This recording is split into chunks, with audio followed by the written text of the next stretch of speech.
Good afternoon and welcome to everyone. I appreciate y'all being here. It's great that to finally be here. This hearing has been rescheduled a number of times, and hopefully this is the first of many hearings for this subcommittee on information technology within Oversight and Government Reform. And as we all know, the Oversight Committee exists because of two fundamental principles.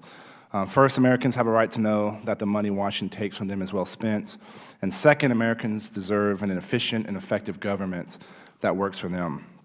I want to thank all the members for being here this afternoon, and I would especially like to thank the ranking member, Ms. Kelly, for her efforts on behalf of the committee thus far. So thank you. It's been great working with you already and looking forward to the next year and a half.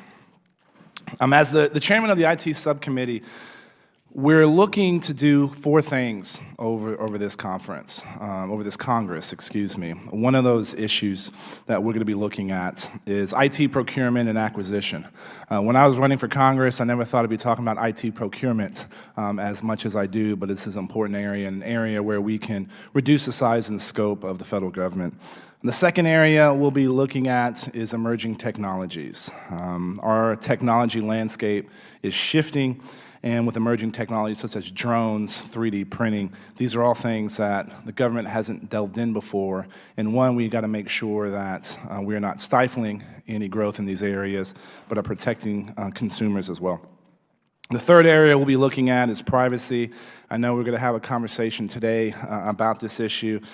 When information is becoming increasingly accessible to folks and to the masses, we need to make sure that we're protecting our information. We can protect our digital infrastructure and our civil liberties at the same time, and I'm looking forward to delving in this topic over these next few months. And the fourth area, an area we're going to talk about today, is cybersecurity and information sharing. I think the federal government should be doing everything that it can to share information with the private sector so that the private sector can protect itself.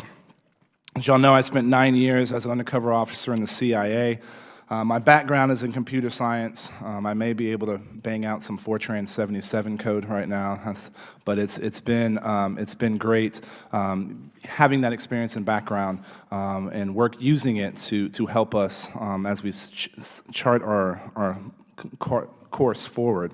I also helped build a cybersecurity company, and one of the things that we would always tell our clients is that in this day and age, you got to begin with the presumption of breach.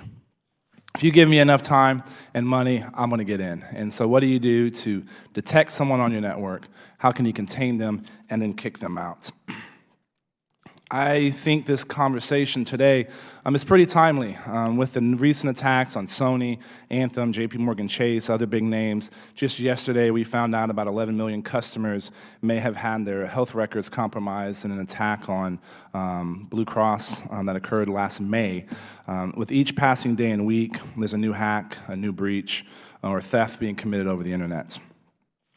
And because of this, we must encourage the sharing of cyber threat information to help deal with those breaches when they occur. And having been on both the private side and the public side of this issue, I know that both sides are not as communicating as well as they can be.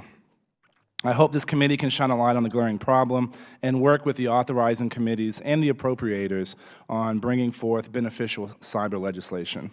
The goal of today's hearing is to paint a picture of common threats, understand how the federal government can better engage with the private sector, and get some suggestions and prescriptive measures that the federal government should take. So again, I want to thank everyone for being here today and participating in this important hearing.